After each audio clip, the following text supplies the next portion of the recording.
স্বাগত ডিবিসি সংবাদে। আপনাদের সাথে আছি আমি জান্নাত সাথী। এবার জানাবো খবরের বিস্তারিত। একসময় ছিলেন দুর্ধর্ষ জয়নাল হাজারীর ক্যাডার, সেখান থেকে হয়ে ওঠেন ফেনীর অধিপতি। প্রায় শূন্য থেকে হাজার কোটি টাকার মালিক বনে যান আওয়ামী লীগের এমপি নিজামউদ্দিন হাজারী।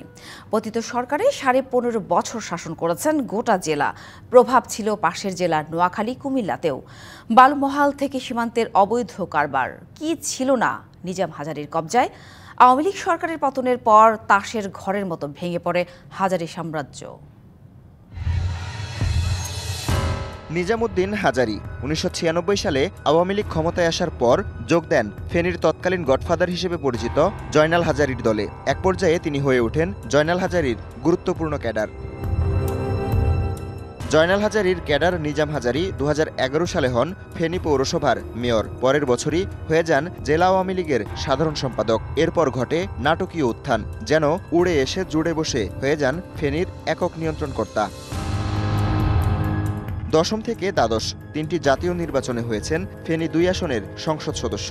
ওবায়দুল কাদেরের সঙ্গে ঘনিষ্ঠতা থাকায় গোটা জেলায় ছিল তার একক আধিপত্য। অনুগত ক্যাডারদের বানিয়েছেন জনপ্রতিনিধি। কি নেই নিজাম হাজারীর নিয়ন্ত্রণে? অবৈধ বালুমহাল, দরপত্র বাণিজ্য, পরিবহন ও চাঁদাবাজি সহ ফেনী চলত তার আঙুলের ইশারায়।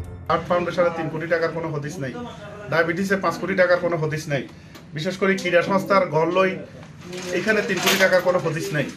এমন কোনো খাত নাই ফেনীতে সে দুর্নীতি করে নাই বা চাঁদাবাজি করে নাই। শহরের মাস্টারপাড়ার এই বাড়িতে থেকেই 13 বছর ফেনী শাসন করেছেন নিজাম হাজারী। 5ই অগস্ট সরকার পতনের দিনও ছিলেন এখানেই।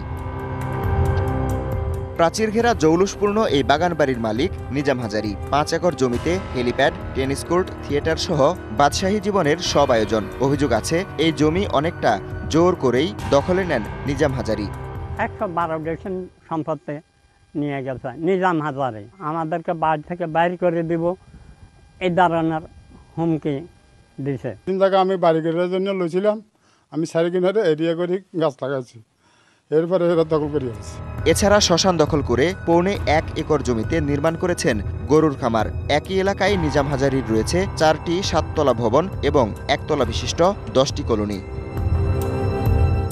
মসজিদ, মাদ্রাসা এবং কারিগরি শিক্ষা প্রতিষ্ঠানের নামে সদর উপজেলার বালিগাঁওয়ে নিজাম হাজারী দখল করেন একরের পর একর জমি। স্বজনদের নামে করেছেন এসব প্রতিষ্ঠান। ফসলি জমি, বসতবাড়ি হারিয়ে নিঃস্ব অনেকে।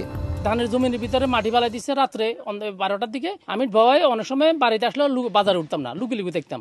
মাটি ফেলাই দি কইছে টাকা যদি নেন জায়গা তাইতেন হাতেন। 162 ডিসিম পুরোটা নিয়ে গেছে। সেটা আমরা কাউকে দিই নাই সম্পদটা।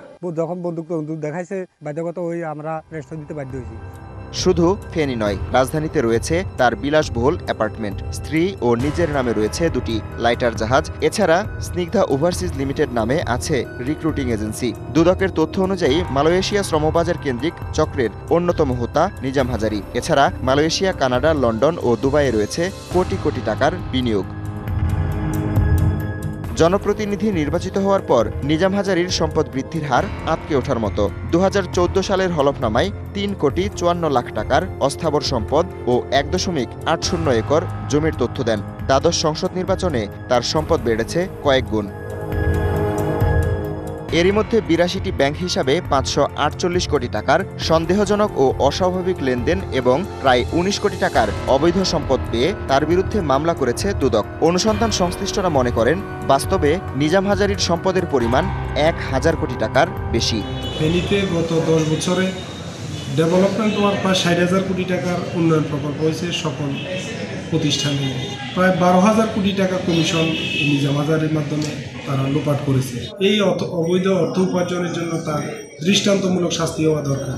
5ই অগস্ট সরকার পতনের পর নিজাম হাজারীর বাড়িতে হামলা ও আগুন দেয় বিক্ষুব্ধ জনতা। তবে তার আগেই পালিয়ে যান তিনি। তাসের ঘরের মতো ভেঙে পড়ে হাজারীর সাম্রাজ্য। Habibur Rahman, DBC news desk. সচিবালয়ের আগুনের সর্বশেষ খবর জানবো সহকর্মী শাহ ইমনের কাছ থেকে।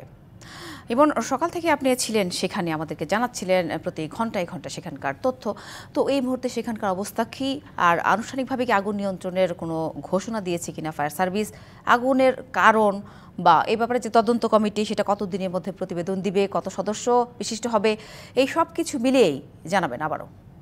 সাথে এই মুহূর্তে যদি আপডেট বলতে চাই সেটি হচ্ছে যে সচিবালয়ের যে 5 নম্বর গেট রয়েছে, অর্থাৎ প্রেস ক্লাবের দিকে, জাতীয় প্রেস ক্লাবের দিকের যে 5 নম্বর গেট রয়েছে, শুধুমাত্র সেই গেট দিয়েই সচিবালয়ের যারা কর্মরত স্টাফ রয়েছে, প্রায় কয়েক হাজার স্টাফ, বিভিন্ন ভবনে কর্মরত কর্মকর্তা থেকে শুরু করে বিভিন্ন স্টাফরা আপনি দেখতে পাচ্ছেন যে এই মুহূর্তে বেশ হুড়োহুড়ির সৃষ্টি হয়েছে, কারণ কয়েক হাজার স্টাফ এই 5 নম্বর গেট দিয়েই শুধুমাত্র প্রবেশের অনুমতি পেয়েছে এবং এই মুহূর্তে তারা প্রবেশ করছে। তো বলতে পারি আমরা এই মুহূর্তে আনুষ্ঠানিকভাবে ফায়ার সার্ভিস কোনো সংবাদ সম্মেলন করে বলেনি যে আগুন নিয়ন্ত্রণে এসেছে, কিন্তু আমরা যা দেখতে পাচ্ছি মোটামুটি বলা যায় যে আগুন মোটামুটি নিয়ন্ত্রণে, এবং আগুনের কোনো ধরনের লেলিহান শিখা বা ধোঁয়া আমরা কিছুক্ষণ ধরে দেখতে পাচ্ছি না, এবং ফায়ার সার্ভিসের কর্মীরাও যে পানি ছিটাচ্ছিল সেটাও বন্ধ হয়েছে। এখন মূলত আইন শৃঙ্খলা বাহিনীর সদস্যরা সচিবালয়ের সবগুলো প্রবেশ পথ বন্ধ করে রেখেছে, শুধুমাত্র 5 নম্বর গেট দিয়ে সচিবালয়ের স্টাফদের ঢোকার জন্য, প্রবেশ করার জন্য অনুমতি দেওয়া হয়েছে।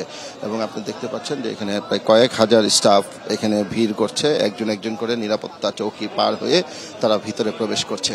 এবং আমরা যারা গণমাধ্যম কর্মী রয়েছি তারাও অপেক্ষমান রয়েছি, হয়তো স্টাফদের প্রবেশের সাথে সাথে আমাদেরও অনুমতি দেওয়া হবে ভিতরে প্রবেশ করার, তখন আমরা হয়তো ভিতরের চিত্রটাও আপনাদের দেখাতে পারবো। কিন্তু বাইরে এই মুহূর্তে যেটি হচ্ছে যে সবগুলো গেটে সেনাবাহিনী সদস্যরা এবং আইন শৃঙ্খলা বাহিনীর সদস্যরা ঘিরে রেখেছে। ভিতরে শুধুমাত্র ফায়ার সার্ভিসের কর্মীরা কাজ করছে এবং ক্ষয়ক্ষতি নিরূপণের চেষ্টা এবং তদন্তের সাথে যারা সংশ্লিষ্ট তারা ভিতরে মূলত তদন্তের কাজটাও করছে, পাশাপাশি ক্ষয়ক্ষতি নিরূপণের চেষ্টা চলছে। আর পাশাপাশি স্বরাষ্ট্র উপদেষ্টা সহ বিভিন্ন মন্ত্রণালয়ের সচিব এবং বিভিন্ন মন্ত্রণালয়ের উপদেষ্টা তারা প্রবেশ করেছে 1 নম্বর গেট দিয়ে। তারা ভিতরে বৈঠক করছে, আমরা যতটুকু জানতে পেরেছি যে তারা বৈঠকে বসে সিদ্ধান্ত নিচ্ছে যে তদন্ত কমিটি হবে এবং কারা কারা সেই তদন্ত কমিটিতে থাকবে এবং তদন্ত কমিটির সদস্য সংখ্যা কত হবে এগুলো ব্যাপারে, এবং কিভাবে এই রহস্যজনক অগ্নিকাণ্ডের ঘটনা ঘটলো এগুলো নিয়েও তদন্ত কিভাবে হবে, এগুলো নিয়ে মূলত দফায় দফায় বৈঠক চলছে সচিবালয়ের ভিতরে। আর বাইরের চিত্রটি হচ্ছে এই 5 নম্বর গেট দিয়ে শুধুমাত্র স্টাফদের প্রবেশের সুযোগ দিয়েছে। আর পাশাপাশি সচিবালয়ের যে সবগুলো গেট এগুলো সবই বন্ধ রাখা হয়েছে, ফায়ার সার্ভিসের কর্মীরা কাজ করছে। আপনি জানেন যে সকালে থেকে আপনার প্রায় 19টি ইউনিট এবং প্রায় 220 জন ফায়ার সার্ভিসের কর্মী ভিতরে মূলত কাজ করছে। এর পাশাপাশি ফায়ার সার্ভিস কর্মীদের সহায়তা করছে সেনাবাহিনী সহ arm police battalion, RAB, police, DMP, metropolitan পুলিশের সোয়াট টিম থেকে শুরু করে সকল ধরনের আইন শৃঙ্খলা বাহিনীর সদস্যরা মূলত কাজ করছে। এবং এই মুহূর্তে ভিতরে ফায়ার সার্ভিসের কর্মীরা কাজ করছে, আর বাইরে এই একটি গেট দিয়েই শুধুমাত্র স্টাফরা প্রবেশ করতে পারছে এবং প্রবেশ করছে। আর আরেকটি বিষয় যেটি জানিয়ে রাখি সেটা হচ্ছে যে এই স্টাফরা প্রবেশ করার পরে আপনার সচিবালয়ের যে ফায়ার সার্ভিসের কাজ করছে তারা এসে ব্রিফ করার কথা রয়েছে। ব্রিফ করলে তখন হয়তো আমরা ভিতরের চিত্রটা আপনাদের পুরোপুরিভাবে তথ্য দিতে পারবো। সাথী নিশ্চয়ই ইমন, ধন্যবাদ। আজারবাইজান এয়ারলাইন্সের একটি উড়োজাহাজ বিধ্বস্ত হয়ে নিহত হয়েছে 38 জন, শিশুসহ জীবিত উদ্ধার করা হয়েছে 29 জনকে।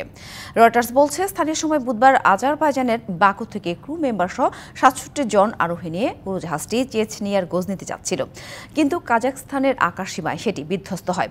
দুর্ঘটনার পরপরই ঘটনাস্থলে পৌঁছায় উদ্ধারকারী দল। আজারবাইজান এয়ারলাইন্স জানায় কুয়াশার কারণে যাত্রাপথ পরিবর্তন করেছিল উড়োজাহাজটি। কাজাখস্তানের আক্তাও বিমানবন্দরের 3 কিলোমিটার দূরে সেটি জরুরি অবতরণের চেষ্টা করেছিল। এ সময় উড়োজাহাজটি মাটিতে আছড়ে পড়ার পর বিস্ফোরণ ঘটে।